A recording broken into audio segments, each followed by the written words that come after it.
Damai sejahtera yang dari Allah Bapa, yang melampaui segala akal dan pikiran, itulah yang memberkati engkau sekalian di dalam nama Kristus Yesus, Tuhan kita. Amin. Saudara-saudara yang dikasihi Tuhan Yesus Kristus, selamat pagi, Shalom. Berbahagialah karena Tuhan begitu mengasihimu. Oleh karena kasih karunia Tuhan, itu juga yang menghantar tibakan kita dari berbagai tempat. Kita masing-masing boleh hadir di rumahnya yang kudus dalam ibadah kita hari ini pada minggu yang ke-15 setelah Trinitatis, yang diterangi dalam satu tema yang besar, yaitu jangan menghakimi. Saudara, tentramkanlah hati dan pikiranmu.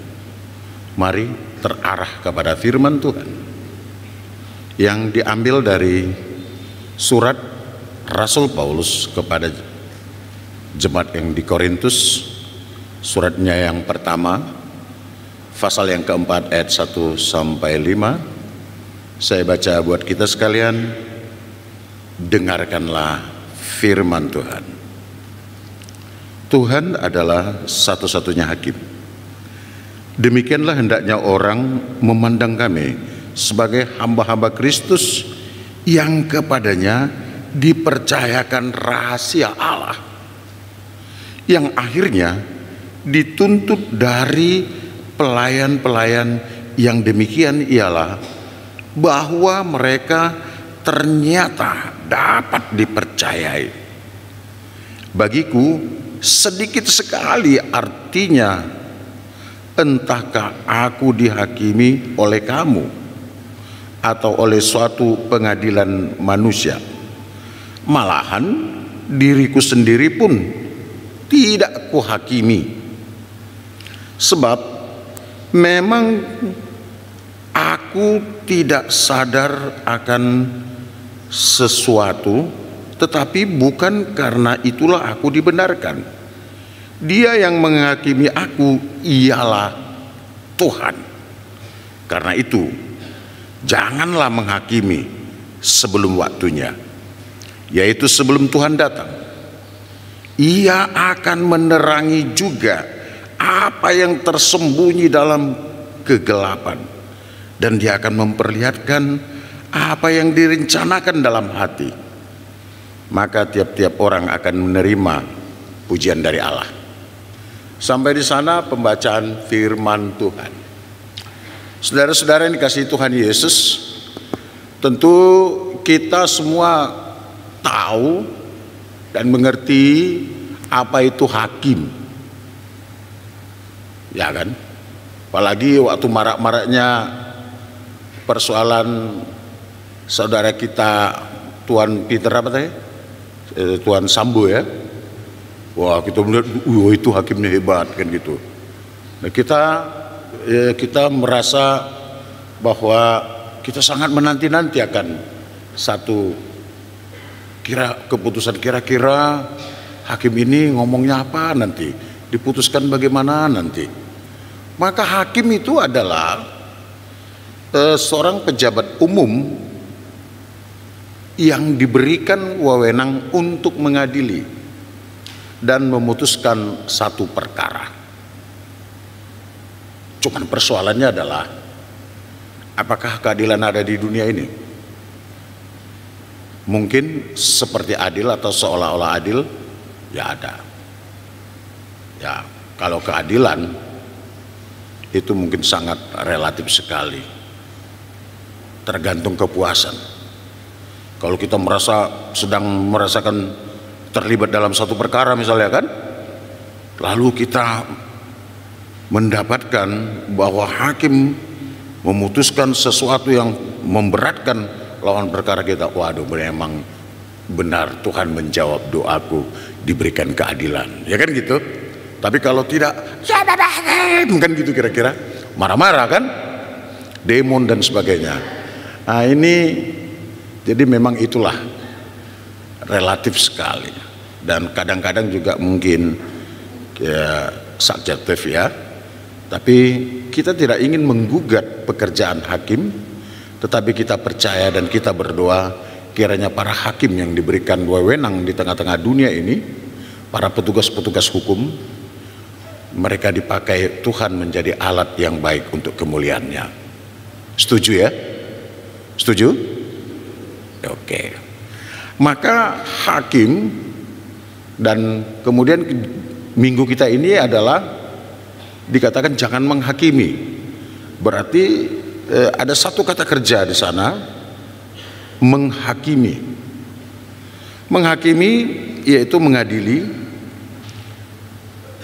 Seorang hakim yang dia perlukan atau seorang petugas hukum yang benar-benar harus didorong untuk memberikan satu keputusan atau sesuatu yang baik dalam perkara-perkara yang diberikan kepadanya. Lalu dalam konteks Alkitab, kira-kira menghakimi itu seperti apa ya? Saudara punya Alkitab? Ada bawa Alkitab? Ini udah mulai kok keteteran nih kalau belum kebiasaan baca yang dari sini ya. Ya, praktis gitu ya. Nah, semua orang ingin cepat, praktis. Tapi kalau ditanya mau hidup cepat nggak di dunia ini? Janganlah. Ya kan gitu. Semua kita ingin cepat, tapi hidup di dunia ini ingin lebih amangui tahe. Kan gitu. Kalau saya tolong dibantu Matius 7 ayat 1 sampai 5.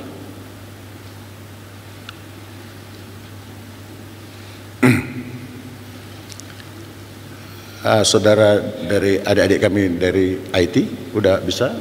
Tolong mari kita coba sama-sama membaca.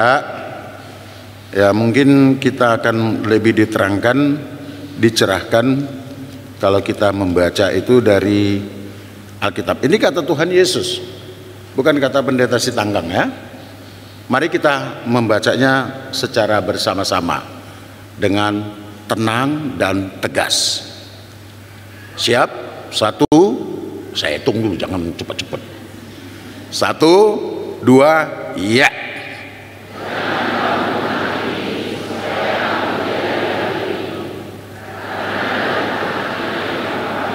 Untuk menghakimi, kamu akan dihakimi dan ukuran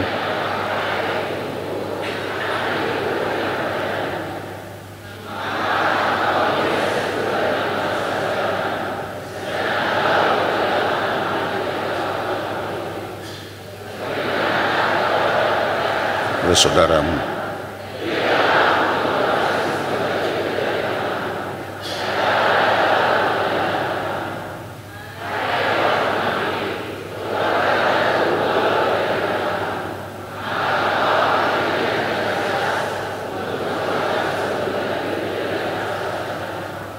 Ya, dalam konteks Alkitab, Tuhan Yesus itu lebih mengarahkan kepada kita bahwa alangkah lebih baiknya kita berlaku baik dan benar, sehingga kita tidak perlu terganggu dengan kesalahan-kesalahan orang lain, agar kita tidak menjadi terhalang untuk melakukan satu pekerjaan yang baik. Maka kalau konteks kita sekarang, kalau tema besar kita sekarang adalah jangan menghakimi, yang perlu di sana dikatakan adalah bukan dilarang untuk saling menguatkan, untuk saling meneguhkan. Yang dilarang adalah bahwa enggak ada tugas yang diberikan Tuhan kepada kita untuk menghakimi iman dari saudaramu, untuk menghakimi, mempertimbangkan hubungan saudaramu dengan Tuhannya, hubungan saudaramu dengan imannya. Karena hal kerajaan surga itu adalah bagaimana hubunganmu kepada Tuhan, dan engkau boleh hidup menurut kebenaran firman Tuhan. Jadi oleh sebab itu saudara-saudara, mari kita memahami teks kita hari ini, bahwa demikianlah orang hendaknya memandang kami sebagai hamba-hamba Tuhan.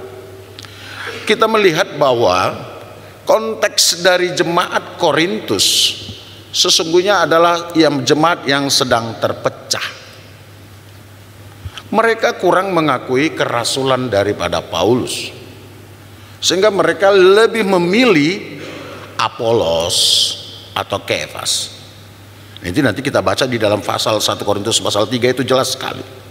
Ada yang mengatakan Kefas, ada Apolos, tapi ingatlah, Rasul Paulus tidak mau mengatakan bahwa Apolos itu tidak baik, Kefas itu tidak baik, tapi dia mengatakan kalau Apolos menanam, saya dan Kefas menyiram, maka Tuhan yang akan menumbuhkan. Jadi semua adalah bergantung kepada karunia Tuhan. Tidak ada satu manusia pun yang bisa berdiri sendiri. Tidak ada satu manusia pun yang tidak tergantung pada anugerah Tuhan. Nah, oleh sebab itu, mari kita lihat bahwa di sana dikatakan Rasul Paulus mempergunakan istilah hamba Kristus. Dan dalam kesempatan lain dia mengatakan doulos atau budak. Saudara, kalau dikatakan hamba Allah atau hamba Kristus, itu artinya hamba milik Kristus. Betul kan? Kalau misalnya pulpen Timbul Sitanggang, itu artinya pulpen ini milik, bilang aja nama saya, nggak usah takut, nggak pantang itu. Pulpen Timbul Sitanggang, artinya pulpen ini milik.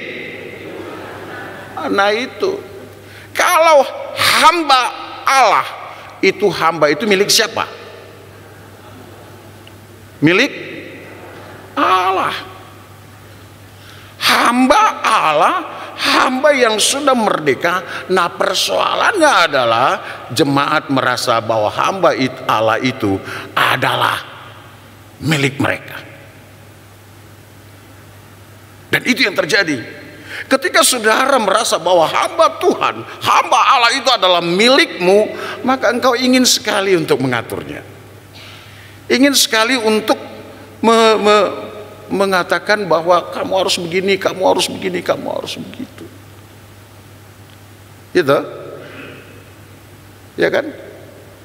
Saudara coba lihat para sintua kita, para haladu kita. Ayo sama-sama melihat. Mereka para haladu atau sintua? Sintua mana? HKBP. Gereja HK itu milik siapa? Milik gereja HK, dipanggil oleh Tuhan. Pada akhirnya mereka adalah hamba milik Tuhan. Pertanyaannya, pernahkah engkau menganggap, pernahkah engkau berdoa buat mereka untuk melayanimu di lingkunganmu? Pernah? Ini persoalan kita selalu di situ. Yang paling sering mungkin kita mengatakan asonnya itu sana kasih Tuhan, itu, atau mungkin asonnya itu sana kapan di tahun, kan gitu. Atau moloso sodiat tusihamu hami,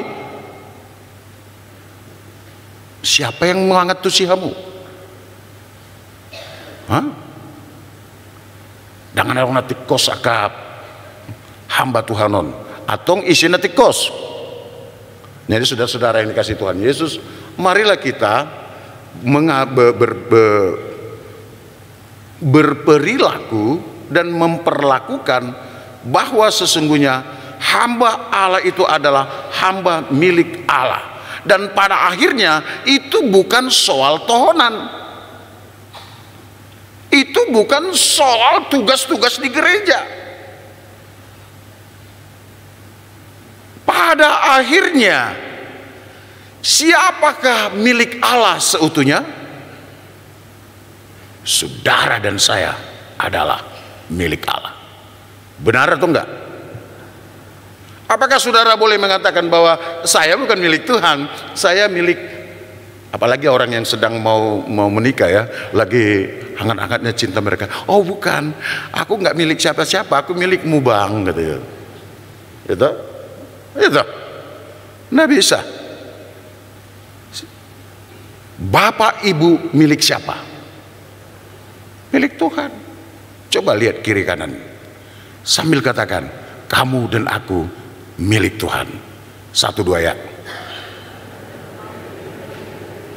Lihat kiri kananmu, jangan kamu dan aku milik Tuhan. Nggak seru kan?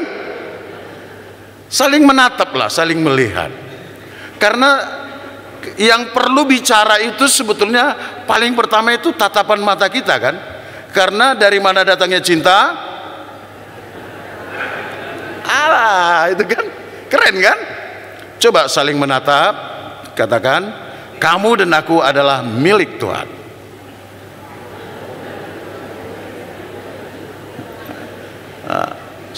Alan ngalam tua kadongan nggak melila, nggak apa-apa. Tapi yang jelas kita boleh merasa dan kita semua mengaku saya adalah milik.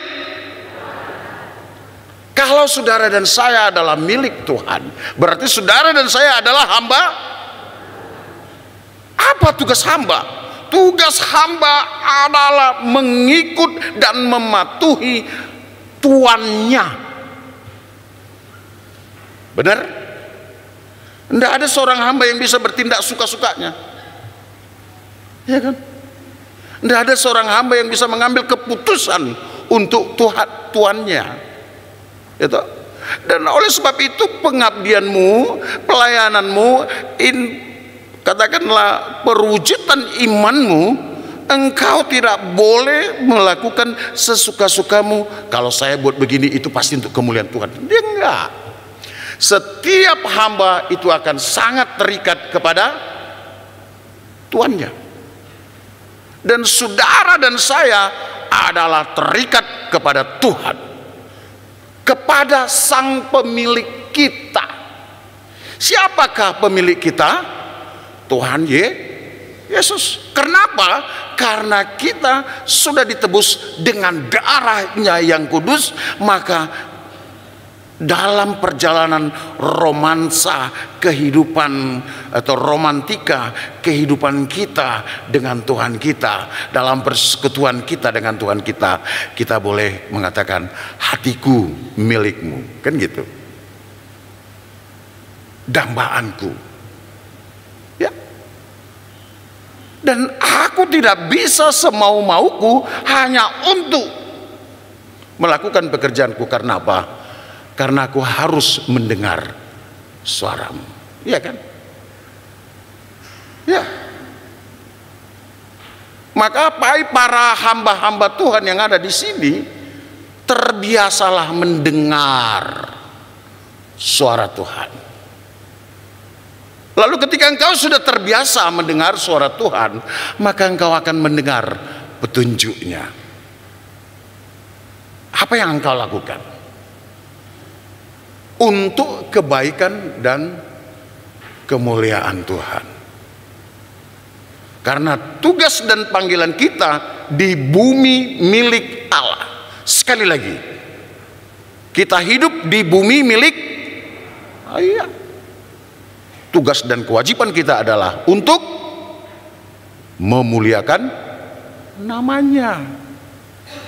Jadi mau lo tungadong pe sertifikat minum 40, tetap itu juga adalah bumi milik Tuhan, ya. Nah, oleh sebab itu para hamba atau para jemaat tidak boleh. Maka ketika ada dunia ini mau melakukan pengadilan atau penilaian terhadap hamba Tuhan, bagi para hamba Tuhan itu tidak begitu mempengaruhi perjalanan kepercayaannya, perjalanan pelayanannya. Saudara boleh mengatakan, wah Mang Pendeta si Tanggang ini suaranya besar-besar banget. Itu nggak begitu mempengaruhi perjalanan kami, ya. Karena orang Kristen di tengah-tengah dunia ini adalah pusat perhatian. Karena Yesus mengatakan, kamu adalah terang. Terang itu apa? Terang itu adalah pusat perhatian. Mari kita buktikan. Ketika ruangan ini gelap sekali, orang yang di dalam kegelapan, apa yang dia bisa lakukan? Hanya hidup dalam keresahan. Karena apa? Karena dia tidak tahu jalan keluar. Dia tidak tahu siapa yang ada di samping kiri kanannya. Maka dia suka tabrak sana, tabrak sini, sikut sana, sikut sini. Perhatikan setiap orang yang gelisah, kemungkinan ada banyak sampah di hatinya. Dia mungkin terlalu banyak hidup dalam kegelapan. Ketika seorang suami juga resah di samping istrinya, kemungkinan suaminya ini juga sudah masuk dalam kegelapan. Ada yang salah dalam percintaan kalian. Iya kan? Ketika seorang istri juga udah mulai resah di samping suaminya, bolak-balik dilihat, aduh lama kali berlawa amat tahun, lama kali lawa amat tahun gitu. Itu ada yang ditutup-tutup. Kalau ada yang ditutupi berarti ada yang mau digelap-gelapkan, kan gitu. Nah hanya itu, setiap orang yang resah, setiap orang yang resah, suka sikut sana, sikut sini, tabrak sana, tabrak sini, dia hidup dalam kegelapan. Maka ketika kita ruangan ini gelap, lalu yang kita lakukan adalah yaitu tadi. Dan ketika cahaya tiba-tiba ada datang, reaksi pertama apa? Kita melihat cahaya itu. Dan ketika kita sudah melihat cahaya itu, maka kita mengetahui, oh di sampingku ini, di sampingku ini. Lalu kita tahu jalan keluar. Jangan hidup dalam gelap. Karena itu akan mengakibatkanmu resah. Karena itu akan mengakibatkanmu tabrak sana, tabrak sini. Percaya enggak? Betul? Pernah waktu kecil, pernah enggak waktu kita ketika kita kecil kan, pertama-tama ada listrik kan suka mati-mati nih pelet. Kalau mati kan kan gitu, tapi begitu hidup hore kan gitu kan. Saya punya pengalaman seperti itu, dan yang pertama memang harus kita lihat itu terang itu, dan cahaya itu memberikan kehangatan. Karena dengan munculnya cahaya maka kita boleh tersenyum, aku tidak terlalu lama lagi terkungkung dalam hal seperti ini. Jadi saudara-saudara yang dikasihi Tuhan Yesus, karena saudara dan saya adalah hamba Tuhan, karena saudara dan saya adalah saksi Kristus, karena tugas panggilan seorang percaya itu sangat jelas dalam Matius 28 itu, pergilah ke seluruh dunia. Lalu misi hanya disampaikan kalau hatiku dan hatimu erat dalam diikat oleh damai sejahtera Kristus. Tetapi ketika kita mulai berhantam, ketika kita mulai melihat kekurangan-kekurangan sahabat-sahabat kita, dan kita mau merasa bahwa aku sebetulnya mengasihimu, maka aku ingin memberikan kepadamu peneguhan, aku ingin memberikan kepadamu koreksi agar engkau boleh lebih baik lagi. Saudara, yang dilarang bagi kita adalah jangan menghakimi. Tetapi saudara dan saya, kita boleh saling menguatkan dan saling meneguhkan, saling memberikan nasihat. Tetapi hati-hati ketika engkau ingin memberikan nasihat, ketika engkau ingin memberikan peneguhan. Saudara, berdoalah dahulu. Jangan sampai jadinya engkau jatuh dalam rangka untuk mempertunjukkan dirimu bahwa saya lebih baik dari engkau, bahwa saya lebih besar dari engkau. Karena kecenderungan kemanusiaan kita, seringkali saat kita memberikan saran, saat kita memberikan pendapat, kita hampir-hampir jatuh dalam pencobaan. Akhirnya bertujuan untuk mendiskreditkan, bertujuan untuk mempermalukan. Berdoalah dulu, berpikirlah dulu, dan tentu supaya engkau boleh saling meneguhkan, maka lihatlah sesamamu dengan pola yang Yesus tawarkan, yaitu sesama. Bagaimana Kristus melihatmu, itu pakai, karena Yesus memandangmu dengan kasih, dan kasih itu akan membantumu menguatkan sahabatmu, bukan menjatuhkan. Hati-hati. Itu dalam hal menghakimi, bukan hanya kepada sesama. Saudara juga tidak bisa menghakimi diri sendiri. Karena apa? Karena milikmu, karena dirimu itu adalah milik Tuhan. Karena dirimu itu bukan milikmu. Allah sangat absolut akan apapun yang ada di dalam tubuhmu, yang ada di dalam dirimu. Apakah itu pendidikan, apakah itu harta, apakah itu anak, apakah apa saja pun yang melekat padamu, itu Tuhan perkenankan untuk engkau miliki, dan engkau adalah secara absolut milik Allah. Dan Allah tidak ingin engkau berbagi dengan kekuatan yang lain.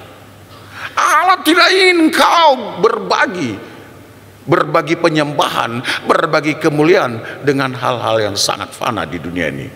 Dia menginginkanmu untuk menjadi hambanya, untuk menjadi anaknya. Dia menginginkan engkau menjadikan dia adalah satu-satunya Tuhan dan Juru Selamat, sumber berkatmu. Karena apa? Karena dia adalah Allah yang pencemburu. Dia tidak mau dikhianati.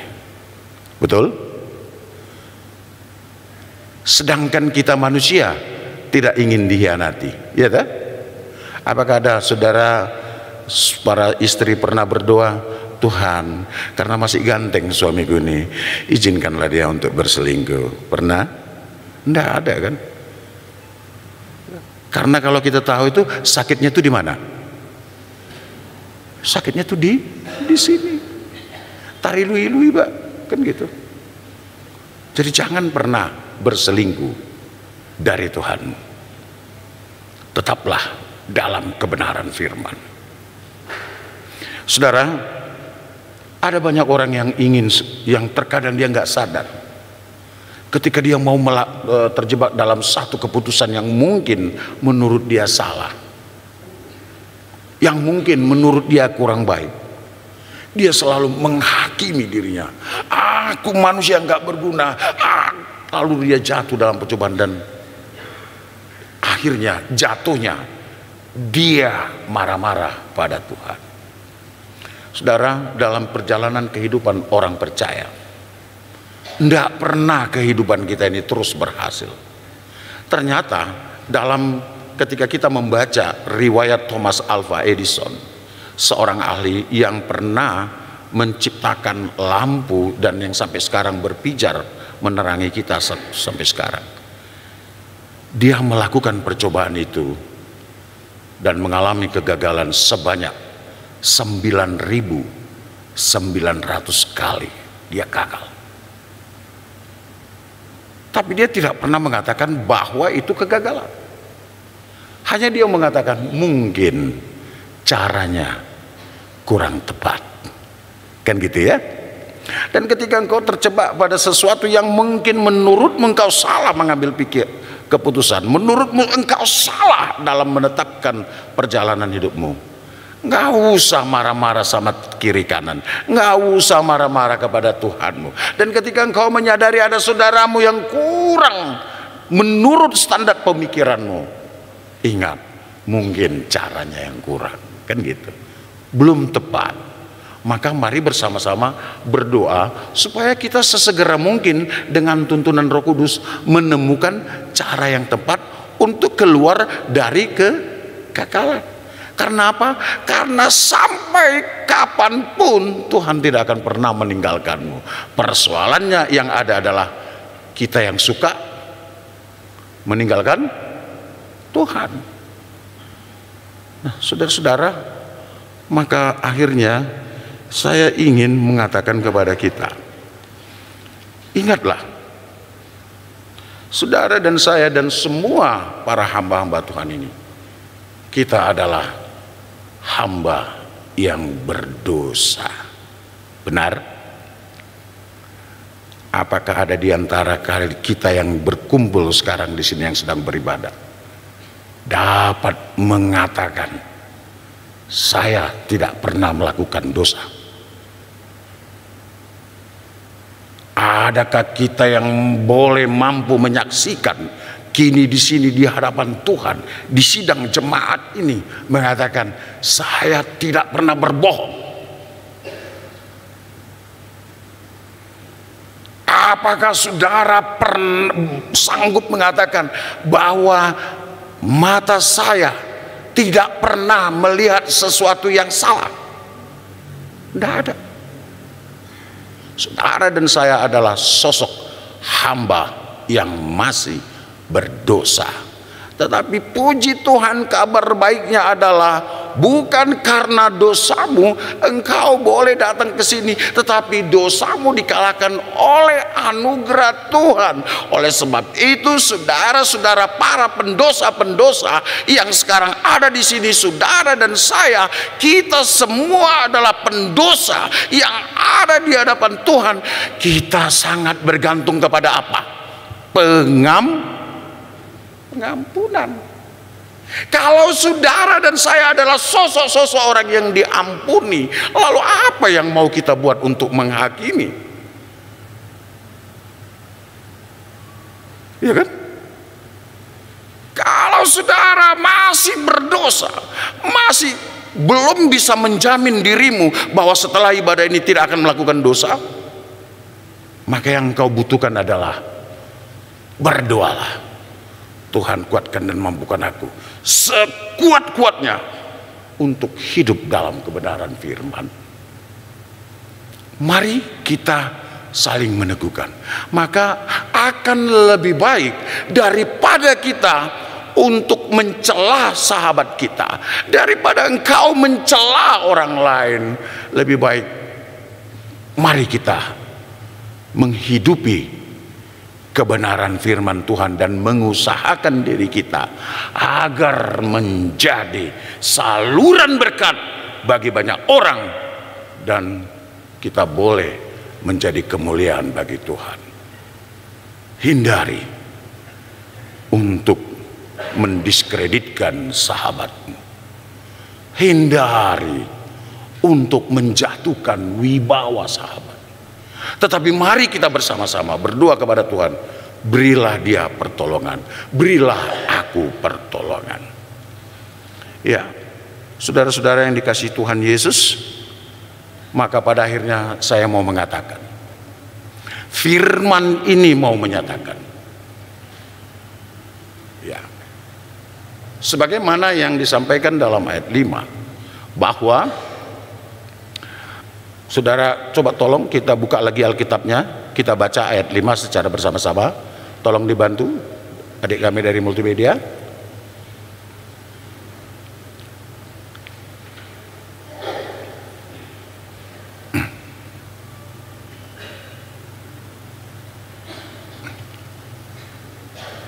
Satu, dua, ya. Karena ini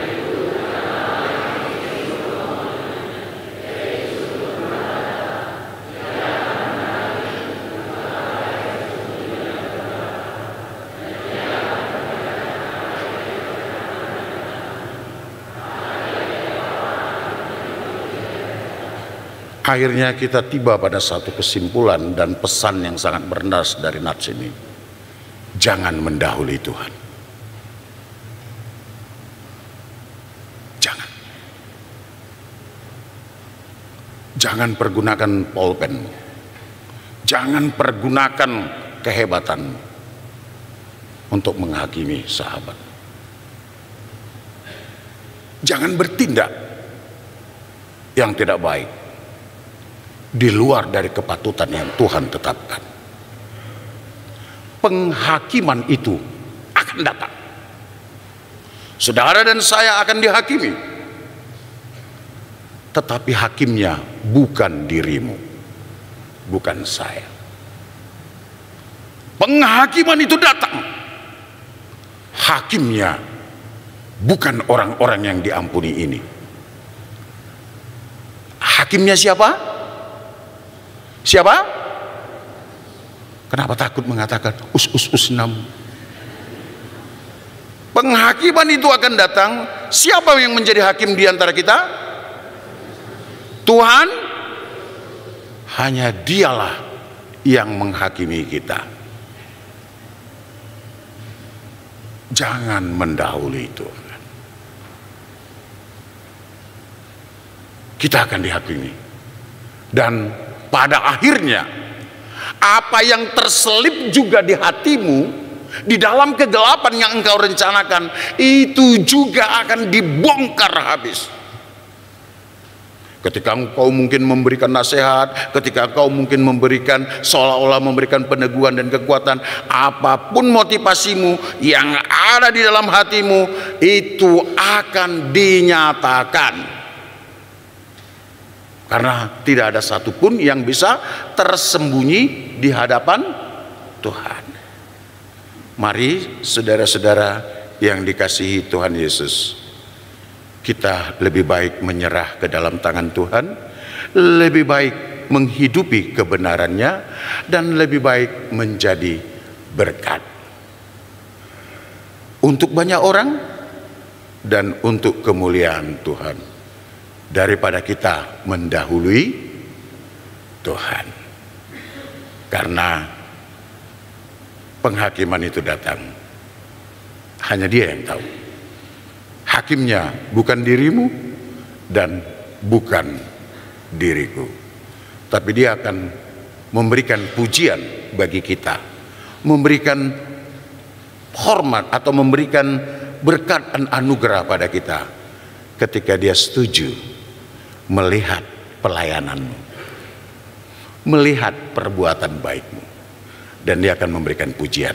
Maka nats ini ingin mendorong kita untuk mendapatkan pujian itu dengan melakukan kehendak Tuhan, sehingga kita boleh mengatakan, ikut Dikau saja Tuhan, jalan baik ba. Itu ada nyanyiannya, coba kita nyanyikan. Ikut di Tuhan, jalan damai bagiku. Aku sama dan sentosa hanya oleh darah. Ayo semangat. Aku ingin ikut Dikau dan mengabdi padamu. Dalam Dikau selamat, ku bahagia. Mungkin sekali lagi refrennya, aku ingin ikut Dikau. Aku ingin ikut Dikau dan mengabdi padamu. Dalam Dikau selamat, ku bahagia. Itu hanya mengabdi padanya, hanya hidup dalam kebenarannya, hidup dalam firman-Nya. Ku bahagia penuh karena engkau dan aku adalah hamba milik Kristus. Pada kesempatan ini juga saya ingin menyapa saudara-saudara yang kurang sehat, yang tidak bisa saya sebut namanya satu persatu. Engkau yang sedang terbaring lemah di rumah sakit, terbaring lemah dirawat di rumah, ketahuilah Tuhan begitu mengasihimu. Maka terimalah kasih sayang Tuhan, segeralah pulih, karena Tuhan menginginkan engkau juga harus mengabdi dan melayani untuk-Nya. Amin. Bapa di surga, terima kasih buat berkat-Mu. Bapa di surga, terima kasih buat kasih sayang-Mu. Terima kasih buat firman-Mu. Dan pada akhirnya kami mengetahui bahwa kami semua adalah satu di dalam Engkau. Karena tidak ada satupun kami yang tidak milik-Mu. Karena kami adalah milik-Mu, biarlah kami hidup dalam kebenaran firman-Mu. Karena kami adalah milik-Mu, biarlah kami hidup boleh menjadi berkat bagi banyak orang, terlebih untuk kemuliaan nama-Mu. Berkati jemaat-Mu ini Tuhan, dalam segala pergumulan kehidupannya. Mungkin ada yang mendambakan pekerjaan buat anak-anak, berikan pekerjaan buat anak-anak kami. Mungkin sedang mendambakan jodoh buat anak-anak kami, putra-putri kami. Tuhan, dalam waktu yang tidak lama Engkau pertemukan mereka dengan jodohnya, sehingga mereka lebih bersuka cita lagi. Yang mendambakan keturunan, Tuhan tolong sehingga mereka boleh mendapatkan keturunan. Ya Yesus, sesungguhnya ada banyak hal yang mau kami sampaikan ke hadapan. Iman kami selalu mengatakan, apa yang gereja-Mu butuhkan, apa yang kami butuhkan dalam kehidupan kami sehari-hari, segala sesuatu tersedia di hadapan. Dengan iman seperti itu kami memohon, tambahilah berkat-Mu Tuhan, anugerahkan kepada setiap kami seturut dengan kehendak-Mu saja, dan ampunilah dosa kami. Dalam nama Yesus, amin.